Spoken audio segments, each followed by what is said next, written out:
जरा एक ऐसी जगह की कल्पना कीजिए जो सिर्फ पत्थरों की इमारत नहीं बल्कि पूरी दुनिया के लिए एक ऐसा विचार था जहां तलवार की धार से ज्यादा ताकत कलम की स्याही में मानी जाती थी। आज के इस एक्सप्लेनर में हम बात कर रहे हैं नालंदा की, उस ज्ञान की राख की जिसने सदियों तक पूरी दुनिया को सोचना सिखाया। तो चलिए बिना किसी देरी के इस ऐतिहासिक सफर पे चलते हैं। 90 दिन, ये कोई मामूली नंबर नहीं है। ये वो सटीक समय है जब प्राचीन भारत में लगी एक विनाशकारी आग लगातार धधकती रही। जरा सोचिए, कागज और ताड़पत्रों का वो कैसा विशाल पहाड़ रहा होगा जिसने पूरे 3 महीने तक आग की लपटों को जिंदा रखा। लाखों किताबें, सदियों का ज्ञान, सब कुछ जलकर आसमान से काली बर्फ की तरह गिर रहा था। और पता है, उस आग में जो खाक हुआ ना, वो महज कार्बन का धुआं नहीं था। ऐतिहासिक स्रोतों की माने तो उस राख में आर्यभट्ट का शून्य और वो गणित था जो शायद दुनिया को सदियों पहले ही गुरुत्वाकर्षण समझा चुका था। उसमें नागार्जुन का रसायन विज्ञान और सुश्रुत की सर्जरी के रहस्य थे। ये सिर्फ एक इमारत का जलना नहीं था, बल्कि ये दुनिया की वैज्ञानिक और दार्शनिक उपलब्धियों को जानबूझकर मिटा देने का एक बेहद क्रूर प्रयास था। तो चलिए कहानी के पहले अध्याय से शुरू करते हैं। 3 महीने तक जलने वाली आग। उस विनाशकारी आग के लगने से करीब 700 साल पीछे चलना बहुत जरूरी है। बात है 5वीं सदी की, जब यूरोप डार्क एजेस यानी अंधकार युग के दलदल में फंसा था, जहां बीमारियों का इलाज जादू टोने से होता था और पृथ्वी को चपटा माना जाता था। ठीक उसी वक्त भारत अपने स्वर्ण युग में था। गुप्त साम्राज्य के दौरान एक ऐसा शहर बसाया जा रहा था जहां का राजा कोई इंसान नहीं बल्कि खुद ज्ञान था। ये उस समय भारत की बौद्धिक आकांक्षाओं का एक अविश्वसनीय पैमाना था। और यहीं से शुरुआत होती है दूसरे अध्याय की, दुनिया का पहला आवासीय विश्वविद्यालय। इसी सोच ने नालंदा को जन्म दिया। संस्कृत में नालम का अर्थ है कमल और दा का अर्थ है देना, यानी असीम ज्ञान देने वाला। इस ज्ञान के मंदिर के आंकड़े अगर हम देखें तो वो आज की मॉडर्न आईवी लीग यूनिवर्सिटीज को भी पीछे छोड़ देते हैं। 10 किलोमीटर में फैला विशाल कैंपस, 10,000 छात्र और 2,000 शिक्षक, मतलब हर 5 छात्र पर एक टीचर का शानदार अनुपात। लेकिन यहाँ सबसे कमाल की बात ये थी कि ये पूरी तरह से एक वर्गहीन समाज था। कैंपस के अंदर कोई वीआईपी नहीं। एक राजकुमार और एक गरीब किसान का बेटा दोनों सिर मुंडवाकर एक ही पंगत में साथ बैठकर खाना खाते थे। बाहर उनकी हैसियत चाहे जो हो, अंदर वे सिर्फ सत्य के साधक थे। पर हाँ, यहाँ एडमिशन लेना इतना आसान भी नहीं था। इतिहास की सबसे कठिन प्रवेश परीक्षाओं में से एक यहीं होती थी। एंट्री गेट पर एक द्वारपाल खड़ा होता था। अब ये कोई साधारण गार्ड नहीं बल्कि एक प्रकांड विद्वान होता था। अंदर जाने के लिए आवेदकों को उससे वेद, तर्कशास्त्र और विज्ञान पर शास्त्रार्थ करना पड़ता था। और आपको जानकर हैरानी होगी कि 80% छात्र इसी दरवाजे से अपनी किस्मत को कोसते हुए लौट जाते थे। सिर्फ दरवाजे तक पहुंचना ही अपने आप में एक बहुत बड़ा सम्मान माना जाता था। अब बढ़ते हैं तीसरे अध्याय की ओर, ज्ञान, तर्क और विशाल पुस्तकालय।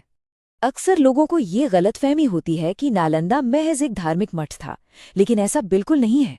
यहाँ का पाठ्यक्रम अविश्वसनीय रूप से डाइवर्स था। यहाँ हेतु विद्या यानी लॉजिक की पढ़ाई होती थी ताकि हर बात पर सवाल उठाना सीखा जा सके।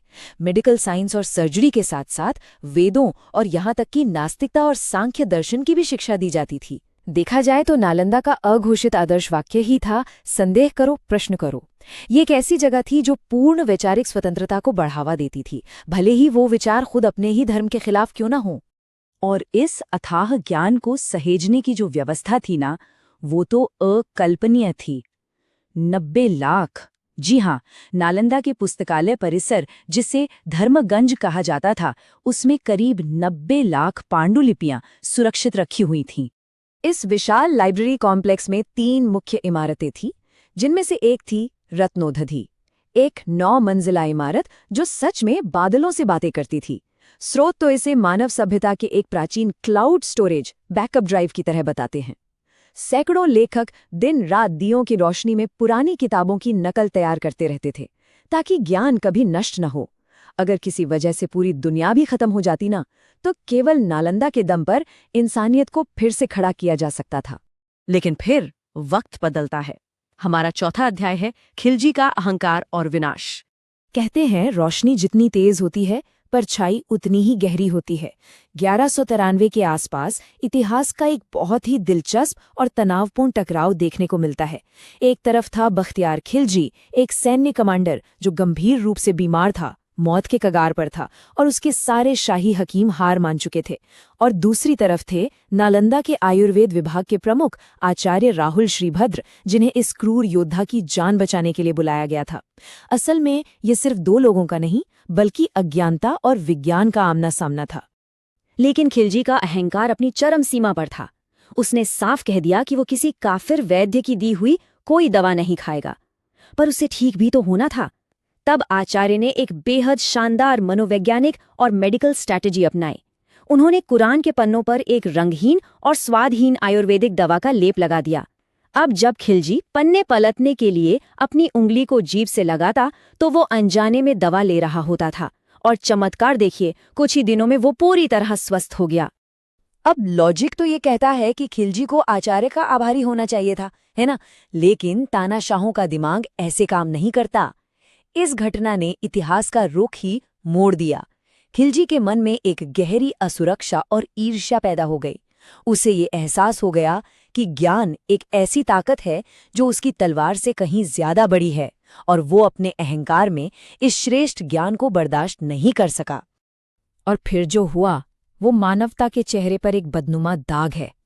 खिलजी अपनी सेना लेकर नालंदा पहुंच गया। वहां कोई युद्ध नहीं हुआ, क्योंकि नालंदा के पास कोई सेना थी ही नहीं। वहां सिर्फ निहत्थे छात्र और भिक्षु थे। ध्यान में बैठे उन भिक्षुओं का बेरहमी से कत्लेआम किया गया। उस 9 मंजिला विशाल पुस्तकालय को आग के हवाले कर दिया गया। समझने वाली बात यह है कि खिलजी महज लोगों को नहीं मारना चाहता था, वो एक पूरी सभ्यता की आत्मा को मारना चाहता था। सदियों की वैज्ञानिक, चिकित्सा और गणितीय प्रगति बस एक इंसान की सनक की भेंट चढ़ गई। और यहीं से शुरू होता है हमारा आखिरी अध्याय, सन्नाटा, खोज और नया जन्म। उस भीषण आग के शांत होने के बाद जो बचा वो था 600 साल का खौफनाक सन्नाटा।